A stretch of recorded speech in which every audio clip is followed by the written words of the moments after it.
Good afternoon, everybody. Welcome back to the installment of Scott Selections here for Thursday, October 22nd. For this show, it's going to be our UFC show for the weekend for the upcoming UFC 254 card. Very excited. Khabib finally has a chance to defend his belt once again. Unification belt between him and Gaethje. But for the sake of this card, we're going to be doing what we normally do. I know last week we did a moneyline parlay with actually a spread in there, so we did a regular two-pick. First losing parlay we've had in about, since we brought it back. So for a while, it's definitely been a profitable venture with the UFC. Unfortunately, last week was not one of them, but we'll be looking to bounce back here with a couple of plays on the card. So similarly to what we did a couple of weekends ago, we're going to be looking at several fights. I'll be breaking them down, and that's going to be how we do it. Now, for the sake of this card, a lot of entertaining fights. I don't think there's a lot of value on a decent amount of these fights, so I only have 3 plays on the card. We're going to be talking about them right now. And the first play is going to be on the only prelim fight that we have, and it's going to be between Tuivasa and Struff. And I like Tuivasa to win by knockout or decision, so a double chance there at plus 120 on Fox Bet, a time recording of 12:18 p.m. Eastern Time.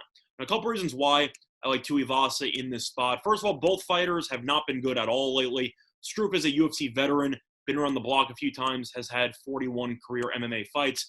However, the only problem is that he has been awful lately, and he probably should have stayed retired if you want to actually break it down. Struff did retire before being called back to fight off against Ben Rothwell in his last appearance, and he ended up losing by knockout. Controversial fight. He was winning, got hit by a couple groin shots, ended up continuing, and he got decapitated by Ben Rothwell. But looking at his other opponents here, he ended up beating he beat De Lima by submission in the second round. He lost to Tybura. He lost to Arlovsky. He lost to Volkov. Although most of those fighters are good, Arlovsky's definitely way over the hill, and losing to him in a pretty unimpressive fashion is not exactly ideal. Meanwhile, his opponent, Tuivasa, used to have a lot of hype building around him, but he has struggled lately. However, I am going to give him a bit of a pass based on the recent competition he has faced. He had to fight off against former champion Junior Dos Santos, lost by knockout, looked decently early on, and then ended up falling apart. Lost to Ivanov, who was 18-4 overall in his career, by decision. Pretty close fight. You can argue Tuivasa might have won, but he ended up losing by decision. He ended up getting manhandled by Sergey Spivak in his last fight, and he lost by second-round submission.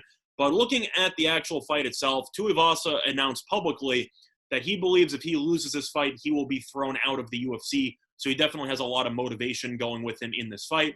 Looking at Struff, these two fighters definitely I can't really explain how well they match up against each other.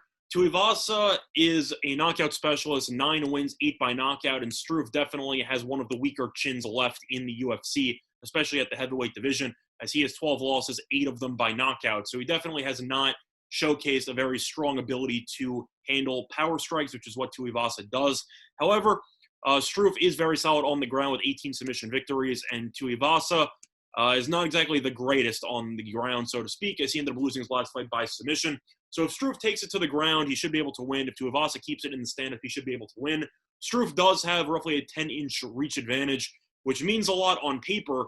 The only issue is that Struff has had a reach advantage over every opponent he's ever faced at 7 feet tall, and yet he never actually takes advantage of his reach. Tuivasa should probably pin him up against the cage, use leg kicks to avoid Struff's, to weaken his quickness a little bit and to force him into staying in the stand-up. And Tuivasa should look for that overhand right, which should clip at some point for the knockout victory. But Struff, the issue that I have with him, you might wonder, well, he has a 10-inch height advantage. How am I supposed to assume that he's going to lose by knockout when he's going to be able to jab throughout the entire fight? And the answer is he just simply doesn't jab. You've seen in the past who he's faced off against with Struff, and he ended up getting decapitated by Mark Hunt in 2013, back when Struff was still in his prime, so to speak. And Hunt is a very impressive 5'10", and Hunt still put him on his back and knocked him out in fantastic fashion. So I'm not really going to read much into the knockout with the reach advantage. I think that Tuivasa has enough power to do so. I think Struff should have stayed retired. And I think that for the price you're getting here at plus 120 on Tuivasa to either win by knockout or by decision, I think as long as Tuivasa does the leg kick strategy and avoids going to the ground with Struff by knocking his legs out, forcing him to look a little bit slower going for those shoots, I think Tuivasa should be able to have a lot of success pressing Struff against the cage and eventually landing a couple of really strong punches that should put Struff on his back. So the first play is going to be on Tuivasa to win by knockout or decision. at plus 120 on Fox Bet. Market-wide, it's available on FanDuel roughly minus 110, so you are getting 30 cents of value there, which is why I like it, but I do think there is some value. Now, the second play is going to be on one of the prime matchups between Jared Cannonier and Robert Whittaker. And for this matchup, we're going to be going with the total in this one. We're going to be taking the over 2.5 rounds, which is available on FanDuel at plus 104. A couple reasons why I like the over 2.5 rounds here, mostly because of Whittaker, who everyone knows as being a UFC legend and how he was able to get back on track following a 5-round decision victory. An entertaining fight, a technical fight against Darren Till. But the main reasons why Whittaker has been able to absorb a ton of punishment in all of his fights and even his recent fights. If you look at his results, Cannonier has been a beast ever since he ended up switching to this weight class, and I expect him to continue fighting well as he has won a decent amount of fights by stoppage. However, you look at who he's beaten recently. He beat David Branch, beat Anderson Silva, who was well beyond his years, and Jack Hermanson. Hermanson's very good. That is an impressive win. But Whittaker is known for taking a tremendous amount of punishment and never going down. And I think that Whittaker, after looking at his recent performances, 3 of his last 4 fights have gone to 5-round decisions, not even 3 rounds. I think Whittaker will do whatever he can to avoid the power of Cannonier. Cannonier loves to leg kick. Whittaker should leg kick as well. I think this fight should be fought primarily on the perimeter. And I do think that if Whittaker does get clipped, I think he should be able to absorb enough punishment in order to get through the over 2.5. This fight's a war. Whoever wins this fight is most likely going to get a shot at Adesanya for the title. So there definitely is a lot on the line for both fighters in an eliminator situation. But Cannonier has a lot of power. Whittaker has a decent amount of power as well. I do give the power advantage to Cannonier. And I do think that Whittaker will respect that power, kind of like what he did with Yoel. I think he'll try to keep it at a distance. He might throw in some wrestling in there, stuff like that. But Whittaker is just such a cerebral fighter. He's just very smart in the octagon. And I think he will do whatever he can to avoid standing directly in front in the pocket with Cannonier. So I do think that this fight, despite being a very entertaining one, should end up going distance. And I think that this fight will end up going at least 2.5 rounds. And at plus 104, I think it's a very good deal considering the fact that market-wide is mostly available at minus 115. But plus 104 for Whittaker over 2.5 rounds, I think is a very solid deal, and that will be the second pick in the UFC card. Now, the third pick is going to be on the title fight. It's going to be between Khabib Nurmagomedov and Justin Gaethje. Khabib, of course, is the overwhelming favorite here at minus 350, minus 360 or so, depending on where you shop around. But for this play, we're going to be going with another double chance here. It's going to be very juicy.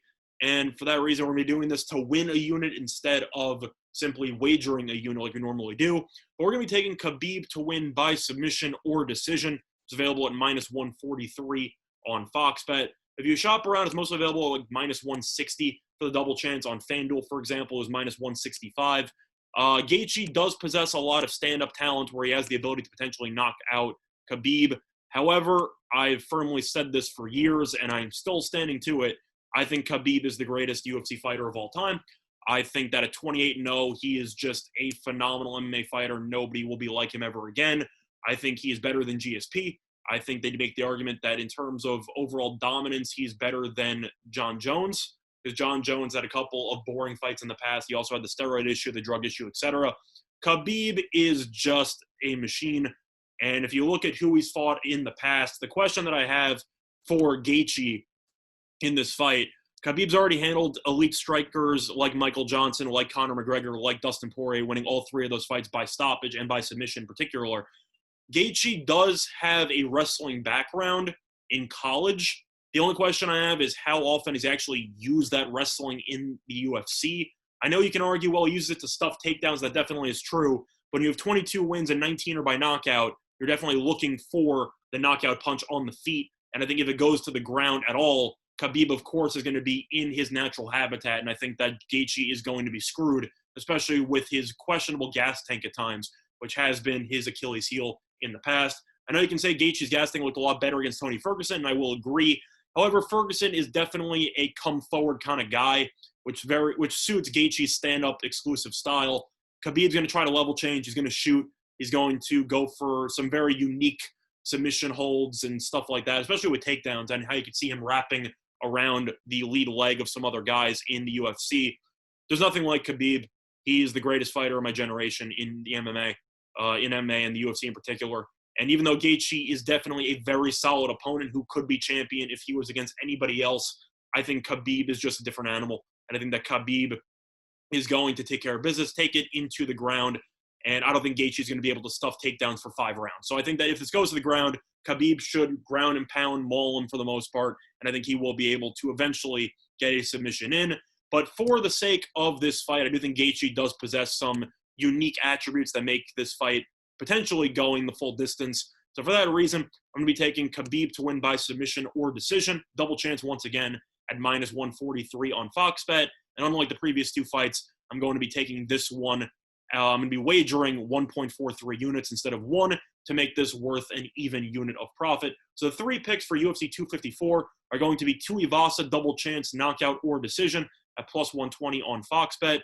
Whitaker over 2.5 rounds at plus 104 on FanDuel.